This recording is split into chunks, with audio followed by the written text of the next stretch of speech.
Karen Dupont a giflé la joue d'un garde royal, convaincu qu'il resterait silencieux.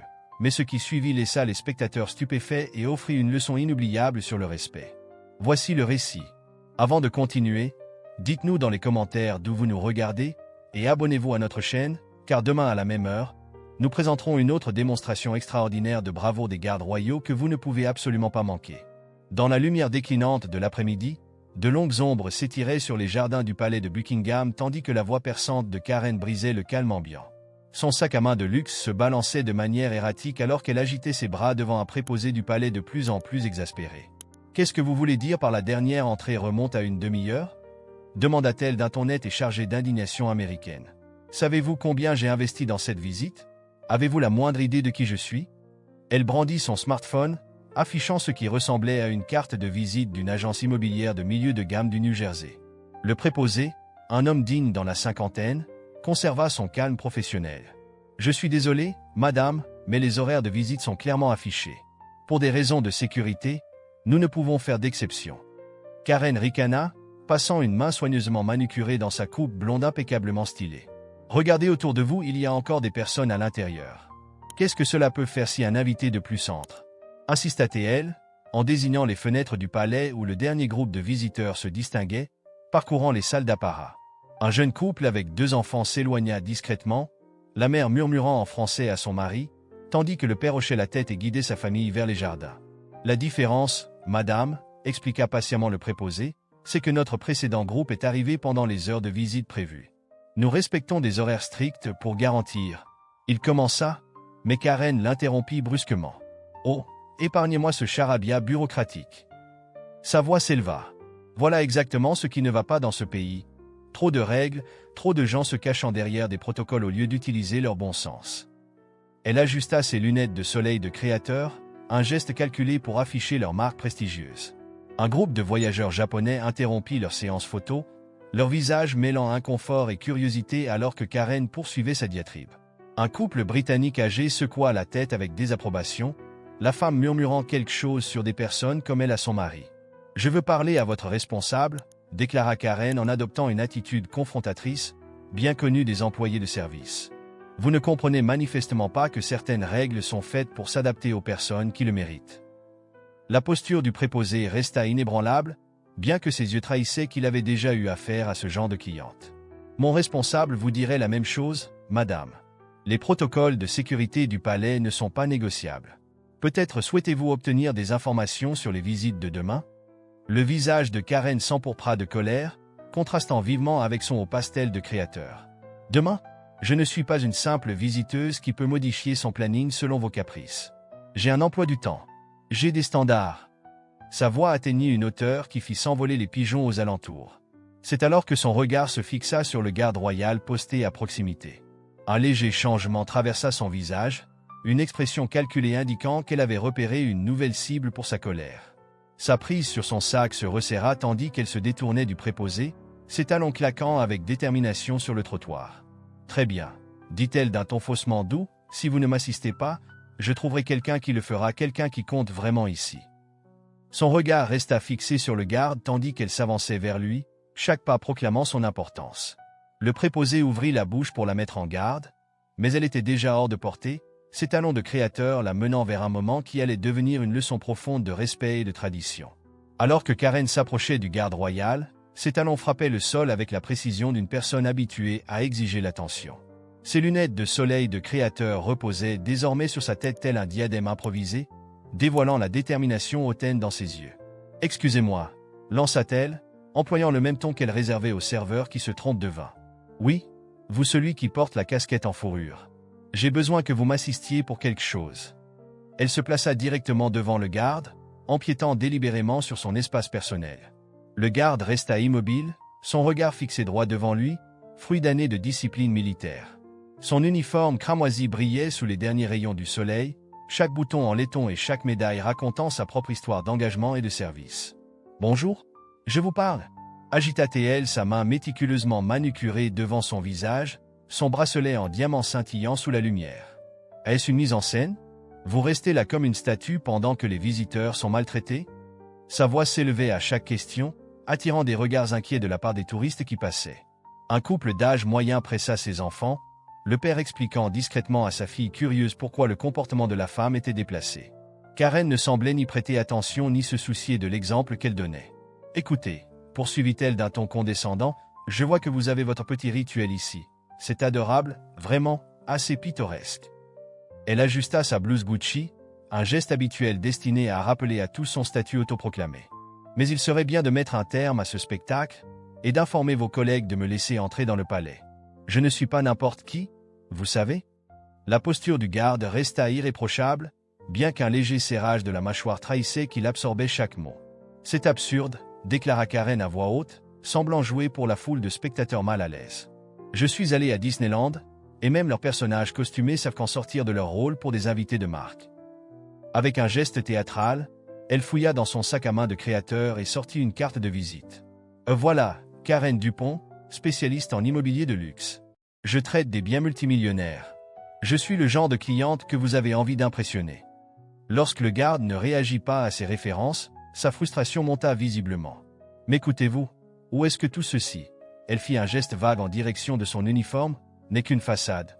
Parce que là, votre service est lamentable. » Un groupe de spectateurs britanniques s'arrêta à proximité, leur visage se faisant plus sombre devant son attitude méprisante à l'égard de leur tradition. Un homme âgé, arborant un insigne de vétéran, observait avec une curiosité mesurée, son visage marqué témoignait de la compréhension qu'elle lui refusait. « Vous savez quoi ?» Sa voix prit un ton plus incisif, comme si elle n'était pas habituée à être ignorée. « Je doute que vous soyez un véritable soldat. Aucun militaire ne resterait là sans agir lorsqu'une dame a besoin d'aide. Toute cette scène est probablement un truc touristique des acteurs en costume pour la caméra. Et pas très convaincant, d'ailleurs. » Elle se pencha plus près, son parfum onéreux imprégnant l'air autour d'elle. La discipline inébranlable du garde persistait, mais l'atmosphère changeait subtilement, tel le calme avant une tempête. Ses yeux, bien que toujours fixés droit devant, portaient le poids d'un homme ayant vu de vrais combats et de réels sacrifices, des concepts aussi étrangers à Karen que l'idée qu'elle ne serait pas le centre de l'attention. Sa main se resserra sur son sac, ses jointures blanchissant sous la colère montante. Pour quelqu'un qui voyait le monde uniquement à travers le prisme du service et du statut, être ignoré était plus qu'un simple affront, c'était une insulte intolérable. « Vous ne comprenez clairement pas comment fonctionne le monde réel », s'écria-t-elle, sa voix adoptant le ton aigu qui la rendait célèbre dans chaque club privé qu'elle fréquentait. Le son fendit l'air tel du cristal fin frotté sur du marbre, tranchant, désagréable et débordant d'arrogance. « Quand quelqu'un de mon envergure parle, vous répondez, c'est une question de courtoisie. Pas que vous sachiez quoi que ce soit à ce sujet, » ajouta-t-elle, en rétorquant, en restant là comme un jouet mécanique. Son foulard Hermès flottait tandis qu'elle inclinait la tête, l'étiquette de la marque fièrement exhibée, un réflexe forgé par des années à assimiler la valeur au nom prestigieux. Les perles qui ornaient son cou captaient la lumière du soleil, chacune parfaite et apparemment authentique, tout comme le personnage qu'elle avait soigneusement construit dans les cercles d'élite du Connecticut. Karen commença à contourner le garde tel un prédateur, bien que sa tentative d'intimidation fût légèrement affaiblie par le claquement régulier de ses talons de créateur sur la pierre ancienne. Chaque pas résonnait avec l'autorité assurée qu'elle affichait lorsqu'elle supervisait des journées portes ouvertes ou contrôlait le personnel lors de ses événements caritatifs. « J'imagine que vous n'êtes même pas qualifié pour un véritable service militaire. C'est pour cela qu'ils vous font défiler en costume ici, n'est-ce pas? Vous ne pourriez pas faire le poids en service réel, alors on vous a donné un chapeau sophistiqué et on vous a dit de rester immobile. » Le fusil cérémonial du garde restait parfaitement stable, ses détails en laiton étincelant après d'innombrables heures d'entretien. Karen confondit sa discipline inébranlable avec de la soumission. Son reflet dans la surface polie du fusil déformait son apparence soigneusement entretenue, révélant des indices de sa véritable nature. Un vétéran plus âgé changea subtilement de position, ses années de rigueur militaire peinant à contenir sa réaction face aux propos de Karen. Ses médailles tintillaient doucement, chacune remportée lors de moments de bravoure que l'existence privilégiée de Karen peinait à comprendre. À proximité, une jeune mère protégea les oreilles de son fils et l'éloigna rapidement de la scène, murmurant quelque chose comme « Ce comportement n'est pas acceptable, mon chéri ». La foule assemblée observait avec un mélange d'horreur et d'intrigue pendant que Karen poursuivait sa tirade, tandis que les passants baissaient leur téléphone par respect pour la dignité du garde plutôt que par simple curiosité. « Permettez-moi de vous éclairer sur l'autorité », se pencha-t-elle, sa voix descendant en un chuchotement théâtral qui résonnait encore dans la cour tel un vent toxique. Son haleine portait l'odeur d'un café onéreux et d'un sentiment d'arrogance assumée. la combinaison même qui avait longtemps intimidé les employés de service dans tout le nord-est américain. La véritable autorité découle de la réussite, du statut. Je conduis une Mercedes, je vis dans un quartier résidentiel fermé exclusif, et je siège au conseil d'administration de 3 associations caritatives. Chaque déclaration était prononcée tel un poignard verbal destiné à blesser ceux qu'elle jugeait inférieurs. La posture du garde demeurait inébranlable, mais quelque chose dans son attitude grandissait, une force tranquille qui semblait s'intensifier à chaque insulte, comme si sa détermination se forgeait dans le feu. Son fusil cérémonial étincelait dans la lumière déclinante, sa surface miroir renvoyant l'image déformée de Karen. Des années de service militaire lui avaient appris que la véritable autorité se gagne par le sacrifice, et non achetée avec des cartes de crédit en platine. Une brise légère fit frémir sa coiffe, le seul mouvement dans sa posture sinon statuaire, et emporta avec elle le subtil parfum de Chanel numéro 5 de Karen, un parfum qui coûtait probablement plus qu'une semaine de salaire de garde, sans pouvoir dissimuler l'amertume de son ton. « Oh, vous jouez toujours les soldats ?» se moqua-t-elle, sa frustration montant alors qu'il restait imperturbable. Ses doigts manucurés tapotaient nerveusement sur son sac à main de créateur, un signe discret que sa façade de confiance commençait à se fissurer. La reine sait-elle que vous ternissez la réputation de son pays et que vous faites sentir les visiteurs payants indésirables. Elle fouilla dans son sac, sortant son téléphone avec la même théâtralité qu'elle utilisait pour exhiber ses cartes de visite lors d'événements de réseautage. Peut-être devrions-nous l'appeler ? Je suis sûr qu'elle adorerait entendre comment ces petits soldats de pacotille traitent des invités distingués. La coque en cuir monogrammée du téléphone était une autre parure ostentatoire destinée à afficher son prestige, mais utilisée comme une arme, elle s'avéra aussi inefficace que ses précédentes tentatives d'intimidation. Un groupe de touristes américains s'arrêta pour observer, leur visage rougissant d'embarras par procuration. L'un murmura à l'autre, « Elle n'est pas de notre trempe », comme pour se distancier de son comportement, tandis que leur téléphone restait rangé. Ce n'était pas du divertissement, c'était une démonstration de tout ce qui ne va pas dans le tourisme arrogant. « Vous savez ce qui ne va pas chez vous », poursuivit Karen, adoptant le ton qu'elle réservait pour réprimander les gérants de restaurants. « Vous pensez que cet uniforme, ce petit rôle que vous jouez, vous rend spécial. Mais laissez-moi vous dire, j'ai vu une meilleure sécurité dans un centre commercial local. Au moins, ils savent comment traiter les invités VIP avec respect. » Le vétéran plus âgé s'approcha, ses médailles captant la lumière, chacune racontant une histoire de service véritable et de sacrifice, des idées aussi étrangères à Karen que l'idée qu'elle ne serait pas le centre de l'univers. « C'est votre dernier avertissement, » déclara-t-elle, sa voix tremblant de colère. « Soit vous arrêtez cette mascarade et m'aidez, soit je m'assurerai que tout le monde entende comment vous traitez des visiteurs respectables. J'ai des contacts, vous savez, un simple appel et je pourrai. » Son discours fut brusquement interrompu lorsqu'un jeune garçon dans la foule demanda haut et fort à son père. « Papa, pourquoi cette dame en colère est-elle si méchante avec le garde ?» La question innocente suspendue dans l'air soulignait l'absurdité de son comportement. Au lieu de susciter la réflexion, la question de l'enfant ne fit qu'alimenter davantage sa colère. Son visage devint d'un rouge plus intense, et elle serra son sac à main de créateur si fort que le cuir en grimaça. « Vous pensez que vous êtes supérieur à moi ?» siffla-t-elle, sa contenance se brisant comme du plâtre bon marché. « Restez là, en uniforme, en ignorant quelqu'un qui pourrait échanger l'intégralité de votre salaire annuel contre une seule commission, ajouta-t-elle en levant progressivement sa main libre, tremblante de fureur, « Eh bien, laissez-moi vous montrer ce que je pense de vos soi-disant protocoles. » L'atmosphère se chargea de tension alors que sa main revenait en arrière, le soleil de l'après-midi faisant scintiller ses bagues en diamant, un éclat témoignage de la richesse qu'elle croyait pouvoir la protéger de toute conséquence. Puis, d'un coup brutal et surprenant, la gifle retentit dans la cour tel le détonnement d'une arme. La main manucurée de Karen heurta la joue du garde dans un coup qui résonna contre les murs du palais. Plusieurs touristes poussèrent un cri, un enfant se mit à sangloter, et quelqu'un dans la foule marmonna « nom d'un chien » à voix basse. Le son resta suspendu comme une accusation, un moment de violence qui allait à jamais altérer la quiétude de l'après-midi. La tête du garde ne bougea pas. Son coup fut précis, laissant une marque rouge vive sur sa joue, mais sa posture demeura inébranlable, sa discipline intacte. Au contraire, sa présence sembla devenir encore plus imposante dans le silence stupéfait qui suivit. Karen resta là, la main toujours levée, une expression mêlant triomphe et incertitude se dessinant sur son visage. Peut-être avait-elle anticipé qu'il fléchirait sous son attaque. Au lieu de cela, elle se retrouva face à quelque chose d'entièrement inattendu. Une dignité qui ne pouvait être effacée par une simple gifle et une force qui n'avait rien à voir avec la domination sur autrui. « Peut-être que maintenant vous apprendrez à montrer le respect du maman », murmura-t-elle, sa voix perdant un peu de sa confiance initiale. À cet instant, les yeux du garde, restés fixés tout au long de sa diatribe, rencontrèrent enfin les siens. Dans ce regard, il n'y avait ni colère ni malveillance, mais l'évaluation calme et mesurée d'un guerrier ayant enduré bien pire qu'une cliente hautaine. Même les pigeons semblèrent s'arrêter, comme conscients de la gravité du moment. La marque éclatante sur la joue du garde contrastait nettement avec sa peau, non pas comme un signe de faiblesse, mais comme la preuve du manque d'honneur de Karen.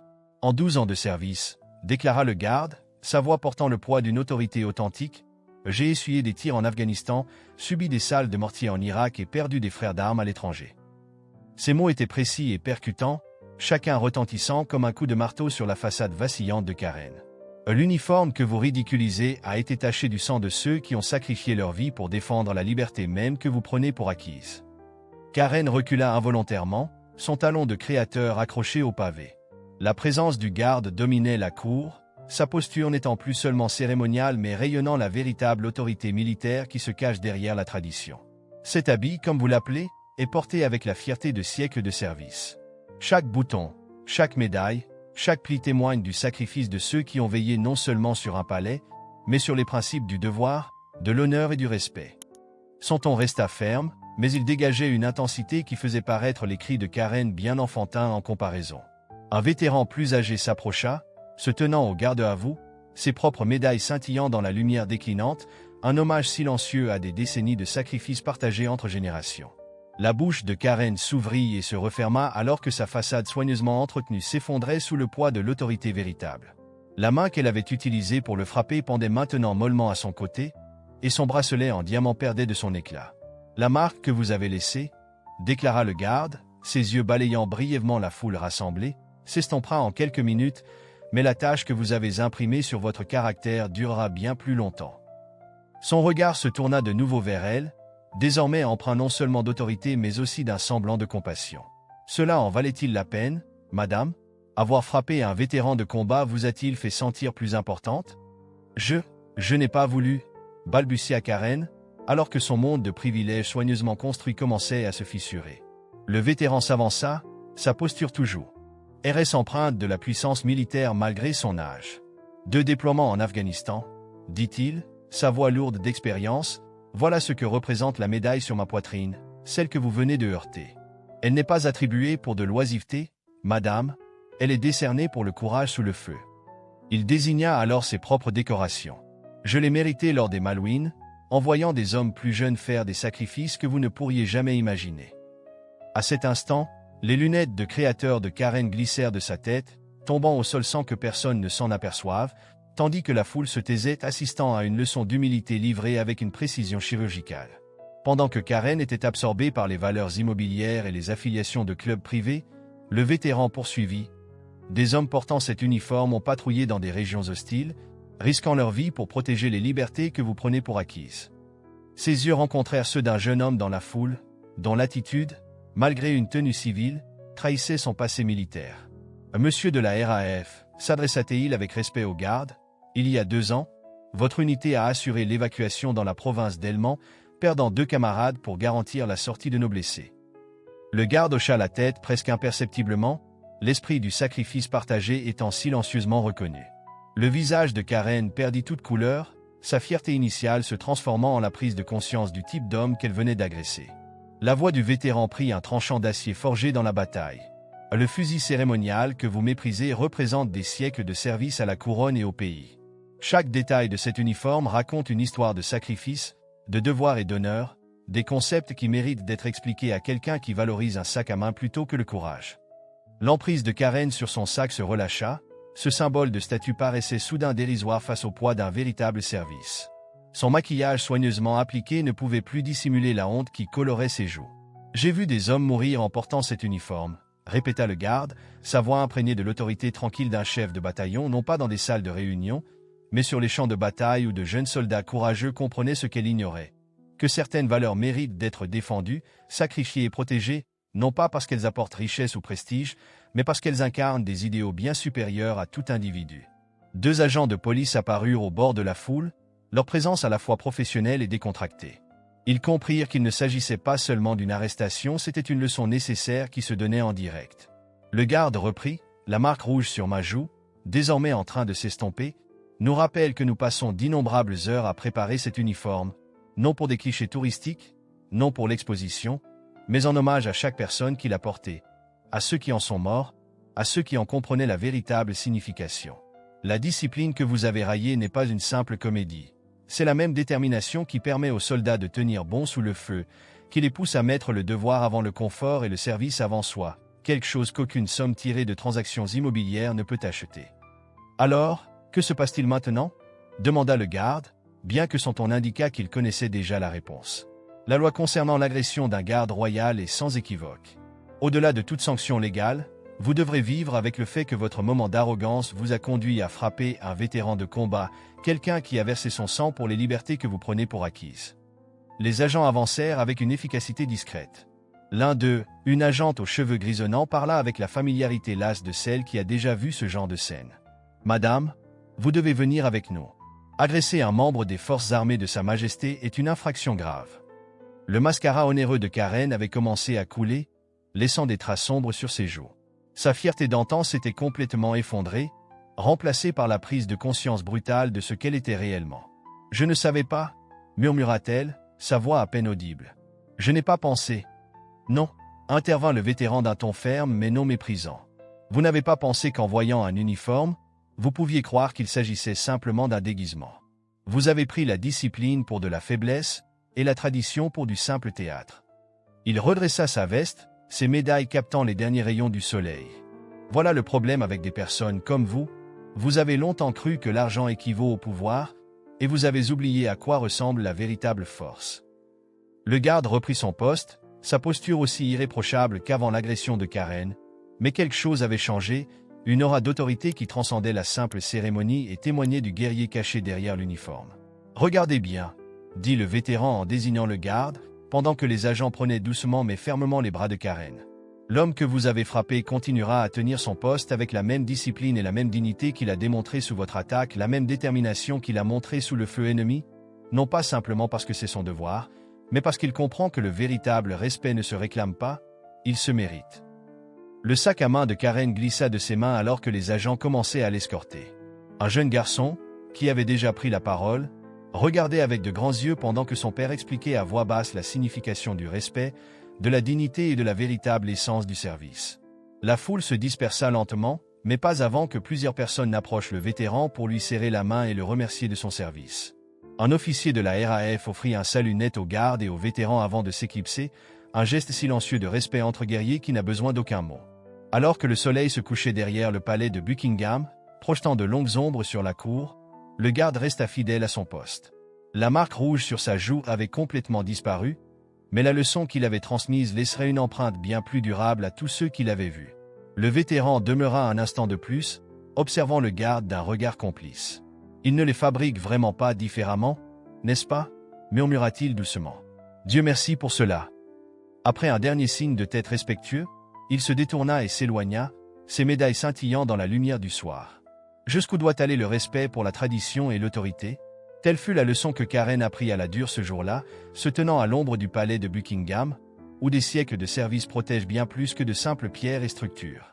Bien qu'elle ait cru affronter un simple symbole, elle se retrouva face à la force inébranlable d'un service authentique, celui qui se mérite par le sacrifice et non acheté avec un statut social.